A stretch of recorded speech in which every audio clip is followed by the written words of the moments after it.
오늘도 우리에게 십자가 표대를 보여주시는 그 하나님 은혜에 힘입어 주님의 존전 앞으로 나아갑니다.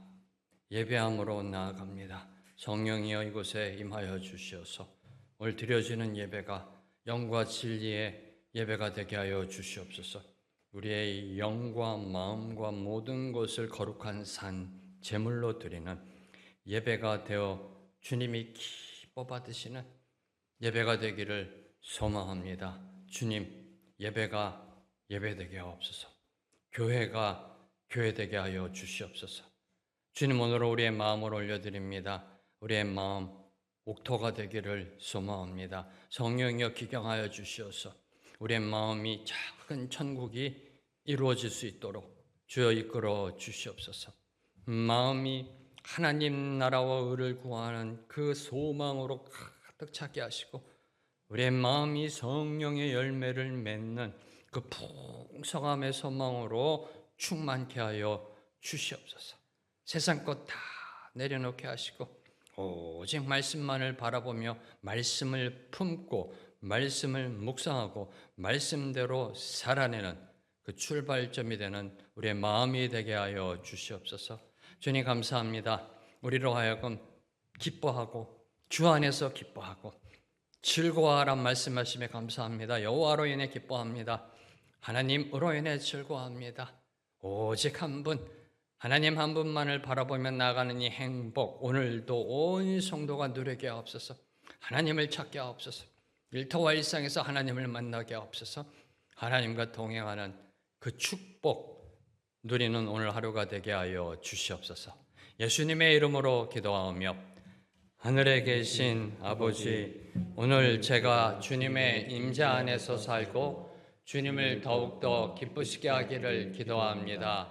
주 예수님, 오늘 제가 저의 십자가를 지고 주님을 따르기를 기도합니다.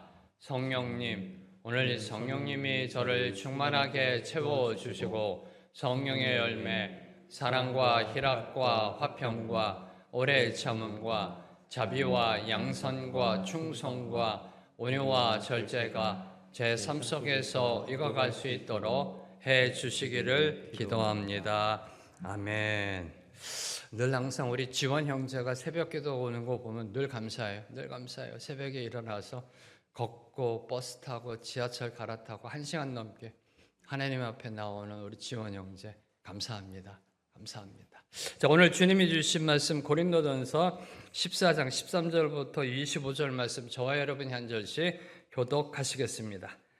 그러므로 방언을 말하는 자는 통역하기를 기도할지니 내가 만일 방언으로 기도하면 나의 영이 기도하거니와 나의 마음은 열매를 맺지 못하리라. 그러면 어떻게 할까? 내가 영어로 기도하고 또 마음으로 기도하면 내가 영어로 찬송하고 또 마음으로 찬송하리라.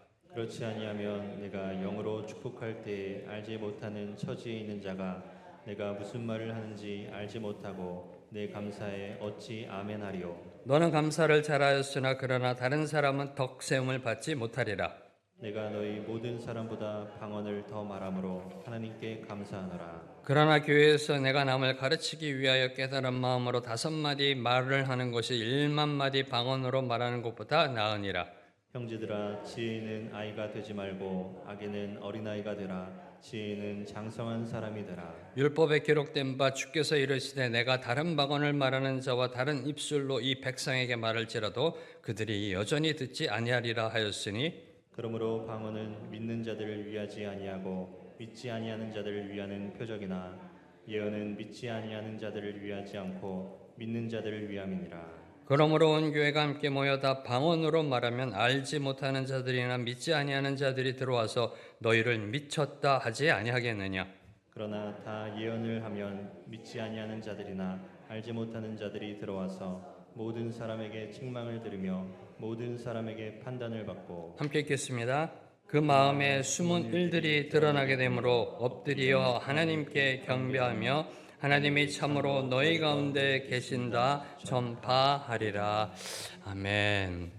오늘 말씀의 주제는요, 교회의 덕을 세우기 위한 은사의 올바른 사용에 대한 지침입니다. 방언과 특별히 예언에 대한 올바른 사용에 대하여 말씀하고 계십니다. 사도 바울께서는 무질서하게 사용되던 방언 은사의 문제점을 지적하며 개인의 영적 유익보다 공동체 이해, 의미 전달과 소통, 그리고 영혼 구원이 우선되어져야 함을 특별히 오늘 말씀 가운데 강조하고 계십니다. 공예배에서 알아들을 수 있는 예언, 그 가르침이 방언보다 왜 유익한지를 논리적으로 설명하고 계십니다. 오늘 말씀 세 문맥으로 살펴보겠습니다. 먼저 첫 번째로 13절부터 19절까지는 방언의 한계와 통역의 필요성에 대하여 말씀하고 계십니다. 이어지는 20절부터 22절까지는 지혜에 장성한 사람이 되어 은사를 지혜롭게 사용해야 함을 강조하십니다. 마지막으로 23절부터 25절까지는 불신자를 배려하는 공예배의 전도적 사명에 대하여 말씀하고 계십니다. 첫 번째 문맥 13절부터 19절은요. 공동체 유익과 덕을 세우기 위한 은사 활용에 대한 교훈입니다. 특히 방언의 절제와 통역의 필요성을 강조합니다. 13절 말씀. 그러므로 방언을 말하는 자는 통역하기를 기도할지니. 자, 방언은요, 하나님과 영으로 소통하는 은사입니다. 영으로요. 네, 영으로 소통하는 은사입니다. 개인의 영적 성장에 큰 유익을 주는 은사임에 분명합니다. 그러나 듣는 이에게는 아무런 유익을 주지 못합니다. 통역 없는 방언은 울리는 꽹과리의 소음에 지나지 않습니다. 그래서 통역이 필요한 것입니다. 다시 말해 방언 통역을 구하라는 것은요, 그 영적 체험이 나만의 만족으로 끝나지 않게 하라는 겁니다. 통역을 구하라는 것은 나의 그 영적 체험이 공동체 유익으로 나아가라는 겁니다. 은사가 활용될 때 공동체에 어떻게 기여하는지를 묻고 있는 것입니다. 자, 이어지는 14절에서 사도 바울은 나의 영이 기도할 뿐 아니라 나의 마음도 열매를 맺어야 한다는 사실을 강조합니다. 14절. 내가 만일 방언으로 기도하면 나의 영이 기도하거니와 나의 마음은 열매를 맺지 못하리라.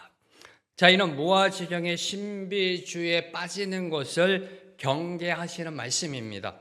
하나님의 뜻을 온전히 깨닫고 이해하는 지적인 성숙을 요구하고 있는 말씀입니다. 그렇다고 방언 은사를 무시하는 거 아닙니다. 거부하는 거 아닙니다. 그 가치를 과소평가하는 것도 아닙니다. 성령의 은사인 방언 중요합니다.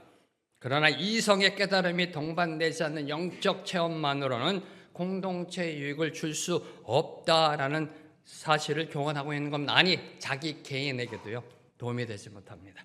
이에 두 가지를 묵상합니다. 첫째, 방언 기도의 가장 큰 약점은 마음의 열매를 맺지 못한다는 겁니다. 그렇죠? 14절에 마음의 열매 맺지 못한다고 그래요. 네. 방언 기도의 가장 큰 약점은 마음의 열매를 맺지 못한다라는 사실입니다. 방언 기도하는 분들 보면요, 정말 열심히 합니다. 정말 열심히 하십니다. 온 마음 다해 기도합니다. 온 마음 다해 기도하시고요. 네. 그런데 대부분 삶의 변화가 없어요. 방언 기도하시는 분들, 새벽 기도 나와서 방언 기도하시는 분들 정말 열심히 하세요. 30분, 1시간 기도하세요. 대부분 그분들의 삶을 보면 삶의 변화가 없어요. 제가 유심히 해봤습니다. 지금까지 목회하면서 정말 유심히 해봤어요. 이렇게. 근데 삶의 변화가 없어요. 언행의 변화가 없어요. 언행의 변화가 없더라고요. 그 인격의 변화가 없어요. 열매가 없어요. 왜요? 못 알아들으니까. 깨닫지 못하니까. 대부분 방언 기도의 특징은요, 하나님을 향한 일방적인 간구입니다. 일방적인 간구, 영적 이 대화가 되지 못합니다. 물론 방언 기도가 통역이 없다고 해서 그 자체로 무익한 것은 아닙니다. 방언은 통역이 없어도 그 사람의 영으로 하여금 하나님과의 교제를 나누게 합니다. 다만 이성적으로 그것을 깨닫지 못하면 마음의 열매를 맺지 못하기 때문에 방언 자체만으로는 삶의 변화를 일으키기가 쉽지 않다라는 겁니다. 나도 깨달아야 한다는 겁니다. 나도 깨달아야 한다. 제가 방언 기도를 하면서 느낀 교훈입니다. 그리고 이 사도 바울의 말씀에 빗대어 깨달은 교훈입니다. 대부분의 방언 기도하신 분들 보면요, 습관적 방언 기도예요. 이 방언을 하다 보면요, 마라카라카르슈라칼라마라카르투터 육신적으로 알아요. 이게요. 방언 기도는 성령이 임했을 때 나오는 기도입니다. 성령이 임했을 때. 영이 주체할 수 없어. 근데 습관적으로 해요. 방언 기도할 때. 저도 방언 기도하면서 깨달은 교훈이에요. 습관적으로 카라바르슈라칼라바라코토 무슨 뜻인지 자기도 몰라요. 그냥 하는 겁니다. 이렇게요. 네. 마음의 열매를 맺지 못하는 방언 기도라는 겁니다. 성령께서 강력하게 주장하시는 그 방언 기도가 열매 맺는 기도입니다. 열매 맺는 기도. 성령께서 이끄시는 방언 기도는요, 알아요. 제 경험입니다. 제가 하고 있는데 제가 알아요. 단어 하나하나 해석이 되는 게 아니라 어떤 내용인지를요, 이 마음에서요. 하나님이 지금, 그러니까 그냥 기도는요, 내 생각으로 나가는 기도고, 영의 기도는 하나님이 밀어붙이시는 기도예요. 근데 이걸 알아요. 뭐가 지금 하나님께 내가 하고 있는지를 알아요. 네, 알아요. 그래서 이 방언 기도할 때는 이 성령께서 추구하시는, 성령께서 주장하시는 그런 기도가 아닐 때는 안 하는 겁니다. 방언 기도 안 하는 겁니다. 네. 아무 소리 없이 그냥 해서 나도 못 깨달아 듣는데 그게 무슨 유익이 있을는지 나도 못 깨달아 듣는데. 네. 그러니까 성령께서 역사하시는 방언 기도가 열매 맺는다. 이걸 사도 바울께서 말씀하고 계시는 겁니다. 네. 이 방언의 은사라는 것은 성령께서 주신 은사가 되어야 된다. 네, 은사가 되어야 된다. 다음으로 영과 이성의 조화가 필요하다는 겁니다. 신앙생활에서 뜨거운 영적 체험과 분별력 있는 이성은 서로 대립하는 것이 아니라 서로 보완하는 동전의 양면이라는 겁니다. 한마디로 말해 성령 체험과 말씀의 역사는 함께 간다는 겁니다. 함께 간다. 그래서 우리나라 대한민국의 기독교 역사를 보면 순복음 교회가 성령에서 말씀으로 나왔고요. 기존의 이 장로교, 보수 장로교가 말씀에서 성령으로 나왔어요. 이걸 이루신 분이 하영조 목사님이세요. 이걸 이루신 분이. 말씀 충만이 성령 충만임을 이루어내신 분이 하영조 목사님이십니다. 영적인 뜨거움은 말씀에 대한 바른 이해와 함께 가게 되어 있습니다. 성령이 주시는 뜨거움이라. 성령이 주시는 뜨거움이라. 기억하십시오. 하나님은요, 우리의 영뿐만 아니라 지성과 이성도 창조하셨다는 겁니다. 우리의 마음도 창조하셨다라는 겁니다. 하나님을 아는 지식과 깊은 영성의 기도가 합쳐질 때 우리의 신앙이 성숙되는 겁니다. 우리의 신앙이 성숙되는 겁니다. 그래서 15절입니다. 그러면 어떻게 할까? 내가 영으로 기도하고 또 마음으로 기도하며 내가 영으로 찬송하고 또 마음으로 찬송하리라. 성도 때 이거 몰랐어요. 영, 마음 다 내면 아닌가? 네. 이 영, 마음 서로 비슷한 거 아닌가? 이렇게 해요. 네. 영으로 기도하고 또 마음으로 기도하며. 네. 여기에 마음이라는 거는요, 이성적이고 논리적으로 내면의 사고와 인식하는 걸 의미하고 있는 겁니다. 이성적이고 논리적인 내면의 인식, 내면의 사고. 이걸 이 헬라어 원어가 의미하는 것이 바로 이겁니다. 자, 그래서 영으로 하는 기도와 찬송은요, 영으로 하는 기도와 찬송은 성령의 감동하심으로 행해지는 방언 기도와 신령한 찬양을 뜻합니다. 영으로 하는 기도, 영으로 하는 찬송이라는 것은 성령의 감동하심으로 이루어지는 기도와 찬양을 뜻하고요. 마음으로 하는 기도와 찬송은 이성과 지성을 사용하여 의미를 명확하게 이해하고 깨달으며 드리는 신앙 고백을 마음으로 하는 기도와 찬송이다라고 사도 바울께서는 말씀하고 계시는 것입니다. 자, 여기서 사도 바울께서는 영적인 은사, 영을 부정하지 않으면서도 그것이 지성적인 이해, 마음과 반드시 결합되어져야 된다. 조화되어져야 함을 교훈하고 있는 것입니다. 신앙은 맹목적인 감정이나 신비한 체험에만 의존해서는 안 됩니다. 한동안 이 대한민국 특별히 오순절 순복음 교계에 있어서 문제가 이 부분이었잖아요. 신비한 체험. 그래서 우리나라 순복음 교회가 급속도로 성장한 이유 중에 하나가 이 부분입니다. 물론 하나님이 또 이것도 쓰셨어요. 신유의 은사. 그게 신앙의 본질인 줄 알고 그것을 다 달려갔었잖아요. 그걸 또 하나님은 이용하셨습니다. 사용하셨지만 신앙의 본질은 신비한 체험이 아니라는 겁니다. 신비한 체험이 아닙니다. 그게 신앙의 본질이었으면 예수님이 십자가에서 내려오셨죠. 신비한 체험. 내려왔다 올라갔다 내려갔다 올라갔다 너희들 박아봐라 난 또 내려간다 이제 보여주면서 신비하게 갑자기 공중부양하시고 못을 박았는데 피가 나오도 안 나오고 이게 아니라는 겁니다. 신앙의 본질은요. 하나님이 주신 이성 지성을 통해 말씀을 바르게 깨닫고 성령의 은혜를 풍성히 누리는 조화가 필요하다라는 겁니다. 그래서 성령 충만은 말씀 충만입니다. 말씀 충만은 성령 충만이라는 겁니다. 성령 충만은요 우리의 이성을 마비시키거나 제한하는 것이 아닙니다. 네. 성령 충만은요 우리의 이성과 지성을 내려놓는 게 아니에요. 네. 그냥 황홀경에 빠져가지고 이게 아니에요. 네. 무당이 굿하듯이 그게 아니에요. 이 성령 충만이라는 것은 오히려 우리의 지성을 이성을 맑게 만듭니다. 아주 깨끗하게 만들어요. 성령 충만을. 네, 성령 충만을. 우리의 모든 것을 창조하신 하나님은 우리의 영뿐만 아니라 생각과 의지까지도 창조하셨어요. 네, 이 연결되어 있어요. 창조 질서 속에. 네. 그래서 이 모든 것들, 영, 생각, 의지, 마음 포함한 전인격적으로 드리는 예배를 하나님은 받기를 원하신다는 겁니다. 자, 이 진리 앞에 저는 이런 질문을 던졌습니다. 지금 나의 기도가 혹시 감정에 치우쳐 있지는 않은가? 나의 기도가 감정에 치우쳐 있지는 않은가? 아니면 지나치게 이성적이고 논리적으로 메말라 있지는 않은가? 메말라 있지는 않은가? 찬송을 부를 때요, 가사를 음미하며 나에게 주신 하나님의 말씀을 듣고 있는가? 아니면 리듬과 곡조에 취하여 멜로디만 따라 부르고 있지는 않은가? 이 질문 던질 수밖에 없습니다. 왜요? 요새 자주 듣는 말이요. 목사님 옛날 찬송은 맛이 안 나 이러시더라고요. 이게 리듬과 이게 곡조가요. 이 구식이라는 거죠. 이게 은혜가 안 돼요. 그러다 신이 안 나요. 찬양도 감정으로 하시나 봐요. 감상적인 찬양 이렇게. 네. 그 옛날 찬양 부르면 은혜가 안 돼. 은혜가 안 돼. 다시 한번 여러분에게 질문합니다. 여러분의 기도 여러분의 찬양, 성령의 역사하심 가운데 감동, 감화의 은혜가 있는지요?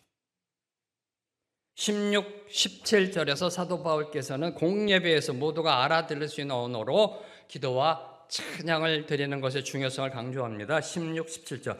그렇지 아니하면 네가 영으로 축복할 때 알지 못하는 처지에 있는 자가 네가 무슨 말을 하는지 알지 못하고 네 감사에 어찌 아멘하리요. 너는 감사를 잘하였으나 그러나 다른 사람은 덕세움을 받지 못하리라. 알지 못하는 처지에 있는 자라는 것은 방언의 은사를 받지 못했거나 통역이 없어 그 뜻을 이해하지 못하는 성도들을 의미합니다. 그리고 네 감사에 어찌 아멘하리요는 인도자, 기도자가 고백하는 그 감사가 무슨 내용인지 알아들을 수 없으면 그 기도에 어떻게 아멘할 수 있느냐는 거죠. 그렇죠? 네. 특별히 여러분을 축복하는데 기도로 축복하고 말씀으로 축복하는데 방언으로 해요. 여러분 축복합니다. 아멘이 안 나와요. 도대체 뭘 축복했는지 모르잖아요. 네.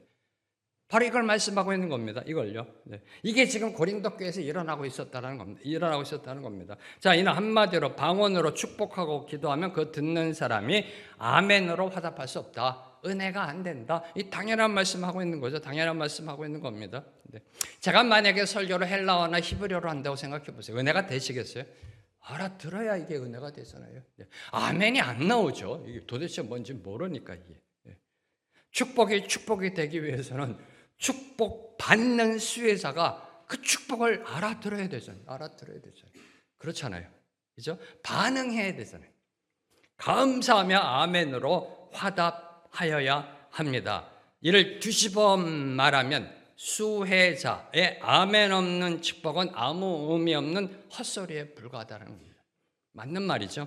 네. 이해하지 못했는데 어떻게 아멘이 나오고 감사가 나올 수 있을는지요. 자, 기억하십시오. 예배는요, 나 혼자만의 영적 도취가 아닙니다. 나 혼자만의 영적 도취가 아니라 모든 성도가 함께 하나님의 은혜를 나누고 한 마음으로 추구하는 공동체적 경험이 예배예요. 이게 예배입니다. 예배는요, 나 혼자만의 득도, 나 혼자만의 영적 만족을 구하는 게 아니에요. 구하는 게 아닙니다. 예. 그러면 하나님이 각각 개개인 산으로 들어가라고 하셨죠. 이렇게요. 예. 하나님이 산에다가 기도구를 하나씩 만들어 놓고 거기 들어가라고 하셨지. 왜 모여 예배 드리라고 하셨어요?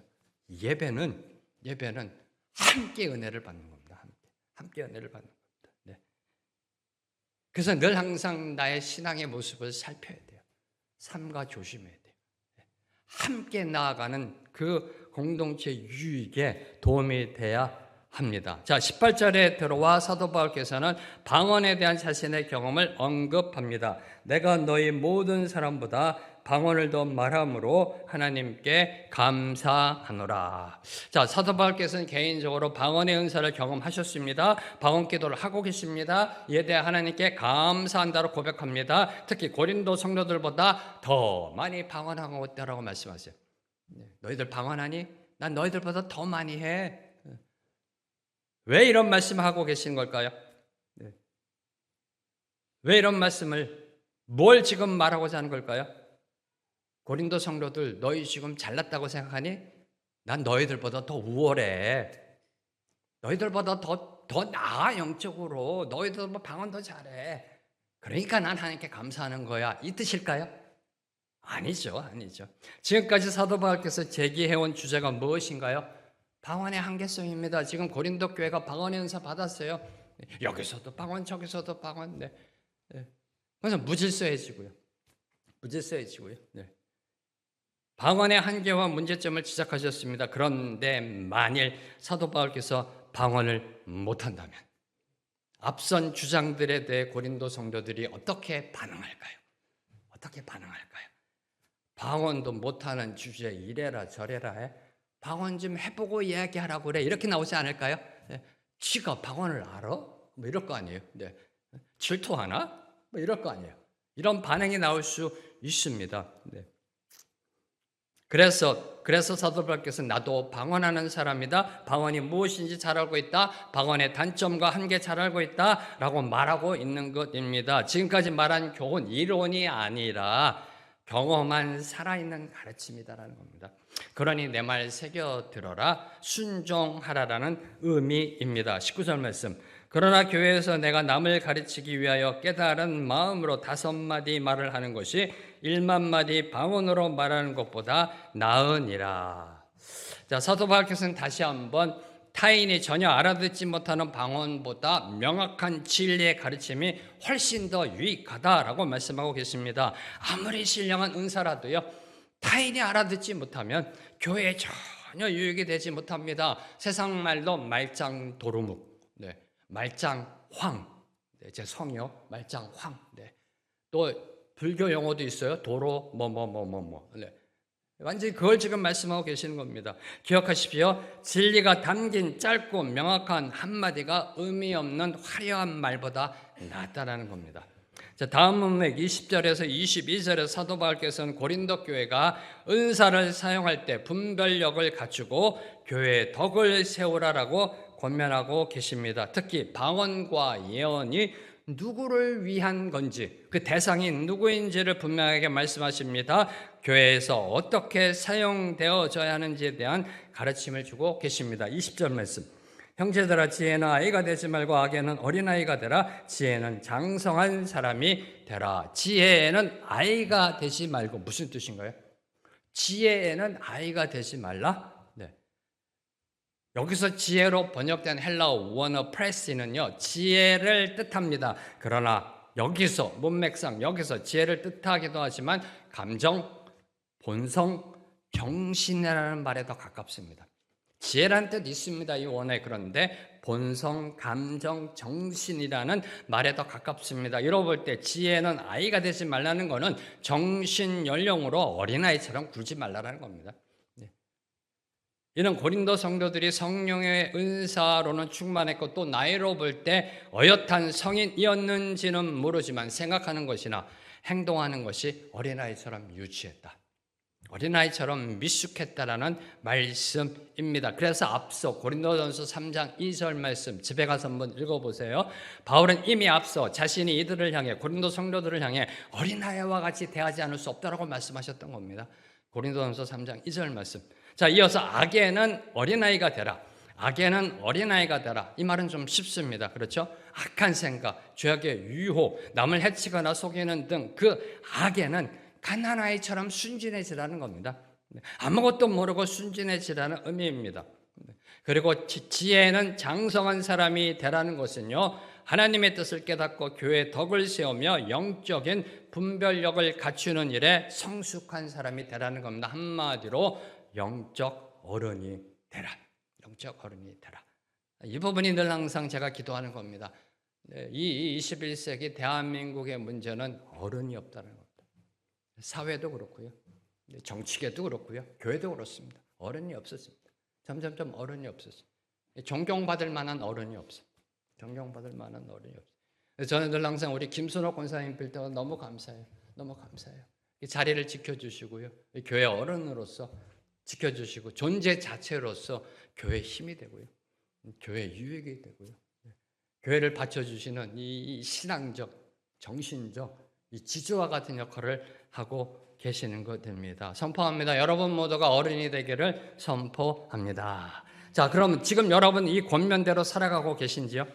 이 권면대로. 네.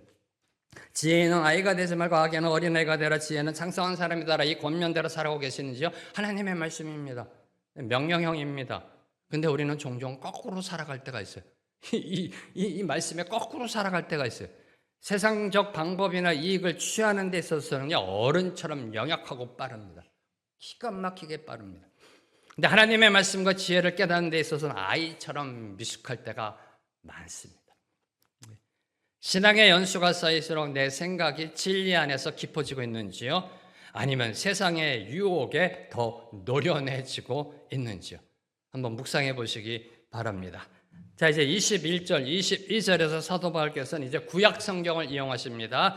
구약 성경을 인용하시며 방언과 예언은 처음부터 다른 목적으로 주어진 은사임을 말씀하고 계십니다. 먼저 21절은 이사야서 28장 11절을 인용하십니다. 이 21절의 내용은 이런 내용입니다. 알아들을 수 없는 언어가 때로는 하나님의 심판과 징계의 도구가 될 수 있음을 경고한 말씀입니다. 이사야서 문맥에서도 그렇고 고린도전서의 문맥에서도 그렇고요. 21절 말씀, 율법에 기록된 바, 이사야 28장 11절 말씀에 기록된 바, 주께서 이르시되 내가 다른 방언을 말하는 자와 다른 입술로 이 백성에게 말할지라도 그들이 여전히 듣지 아니하리라 하였으니 심판받을 수밖에 없다. 경고의 말씀입니다. 고대 이스라엘에서 이방인의 방언은요, 하나님의 심판을 알리는 표적이었어요. 하나님의 심판을 알리는 표적이었습니다. 구약을 보면요, 하나님은 이스라엘 백성이 선지자의 말씀을 듣지 않자 누구를 보내나요? 이방 외국 군대를 보냅니다. 네. 외국어를 사용하는 군대를 보냅니다. 네. 시리아를 보내고 아수르를 보내고 바벨론을 보내고요. 네.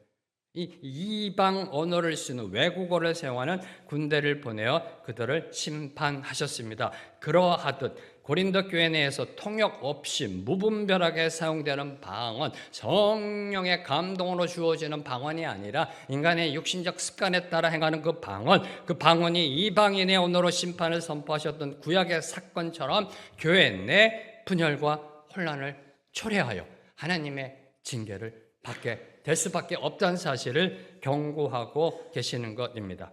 자, 이어지는 22절은요. 방언은 믿지 않는 자들을 위한 표적이고 예언은 믿는 자들을 위한 유익임을 강조하십니다. 22절. 그러므로 방언은 믿는 자들을 위하여 하지 아니하고 믿지 아니하는 자들을 위하는 표적이나 예언은 믿지 아니하는 자들을 위하지 않고 믿는 자들을 위함이니라. 이는 성경적으로 증명된 사실입니다. 성경에서도 자, 신약 성경을 보면요, 방언은 종종 복음이 선포될 때 믿지 않는 자들의 마음을 열고 하나님의 임재를 깨닫는 표적으로 사용되었습니다. 사도행전 2장 보면 오순절날 강림 사건 때 이 방언으로부터 시작됐잖아요. 120명의 예수님의 제자들이 방언을 하잖아요. 방언을 합니다. 거기서부터 이제 그리스도를 거부했던 자들의 마음이 열리기 시작합니다. 그렇죠? 네. 그리고 하나님의 말씀을 대언하는 예언을 예언은 믿는 성도들의 영혼을 깨우고 권면하며 교회를 든든히 세우는 데 쓰임 받았음이 성경이 기록하고 있는 겁니다. 특별히 사도행전 2장에 봐도요. 먼저 방언을 통하여 그들이 관심을 갖고 마음을 열고 그리고 베드로가 설교합니다. 그게 예언이죠. 베드로가 복음 설교합니다. 그때 유대인들이 고꾸라집니다. 어찌할꼬. 네. 자, 마지막으로 23절에서 25절은요. 앞서 제기한 논증의 결론으로서 방언과 예언을 대조하며 교회 공동체 안에서 덕을 세우는 올바른 은사 사용법을 제시하고 계십니다. 특히 무질서한 방언보다 덕을 세우는 예언이 특별히 불신자의 마음을 열고 하나님께 예배하게 만든다는 사실을 강조하고 계십니다. 공예배 가운데 어떻게 이 은사를 사용해야 하는지에 대한 결론적 권면입니다. 23절부터 25절. 그러므로 온 교회가 함께 모여 다 방언으로 말하며 알지 못하는 자들이나 믿지 않는 자들이 들어와서 너희를 미쳤다 하지 아니하겠느냐. 그러나 다 예언을 하면 믿지 아니하는 자들이나 알지 못하는 자들이 들어와서 모든 사람에게 책망을 들으며 모든 사람에게 판단을 받고 그 마음에 숨은 일들이 드러나게 되므로 엎드려 하나님께 경배하며 하나님이 참으로 너희 가운데 계신다 전파하리라. 이에 대하여 두 가지를 주목하고 오늘 말씀을 끝맺고자 합니다. 첫째, 23절 보시면 저와 여러분에게 주시는 교회는 불신자들로 하여금 이질감을 느끼게 해서는 안 된다. 이질감을 느끼게 해서는 안 된다는 겁니다. 교회는 세상과 소통하는 열린 문이 되어야 한다. 사실을 교훈합니다. 세상을 품을 수 있는 문화 공간을 제공해야 합니다. 그래서 감사하게도 생명의 길교에 세워진 그 순간부터 이 문화적 사역, 문화적 비전을 주셨던 것입니다. 두 번째로 묵상하는 거 25절 예배 속에서 선포되는 하나님의 말씀은요 사람의 깊은 내면을 꿰뚫어 보는 영적인 힘이 있습니다. 살아있는 말씀입니다. 사람이 알아들을 수 있는 언어로 하나님의 말씀이 선포되면 놀라운 일이 일어납니다. 놀라운 일들이 일어납니다. 말씀은요 사람의 마음 깊은 곳을 비춥니다. 숨겨진 죄가 드러나고 양심이 깨어납니다. 이게 24절이에요. 네. 이 말씀이 선포되면 말씀의 빛이 비추어지면 마음속 깊은 어두움이 드러납니다. 죄가 드러납니다. 그리고 양심이 다시 살아납니다. 양심이 작동하기 시작합니다. 하나님은 우리의 숨은 죄와 상처를요 드러내시는 이유가요 우리를 부끄럽게 하려고 하는 게 아니에요. 저와 여러분의 내면 속 깊이 숨겨두었던 그 죄 드러내시는 이유, 거봐 너는 그거밖에 안 되는 놈이야 다 아니에요. 그건 사탄의 괴계고요 온전히 치유하시고 회복시키기 위하여 어둠을 빛으로 이끄시는 겁니다. 이 역사가 일어남을 24절과 25절이 말씀하고 있는 거예요. 이것이 어디에서 일어나느냐? 예배에서 일어난다는 겁니다. 이 역사가 예배에서 온 교회가 함께 모여 예배 드릴 때 이 역사가 일어난다는 겁니다. 특별히 불신자들이 교회에 와서 하나님의 말씀을 듣고 자기 자신을 성찰하게 되고 그의 양심이 다시 살아나 어찌할꼬 나 형편없는 놈이구나 어찌할꼬 복음 앞으로 엎드리게 된다라는 사실입니다. 저와 여러분이 드리는 예배, 생명의 길교회가 드리는 예배가 이런 예배가 되기를 소망합니다. 살아있는 예배, 영과 진리의 예배가 오늘 아바드 예배 가운데도 임하게 되기를 선포합니다. 함께 기도함으로 나아갑니다. 먼저 주신 말씀 붙잡고 기도합니다.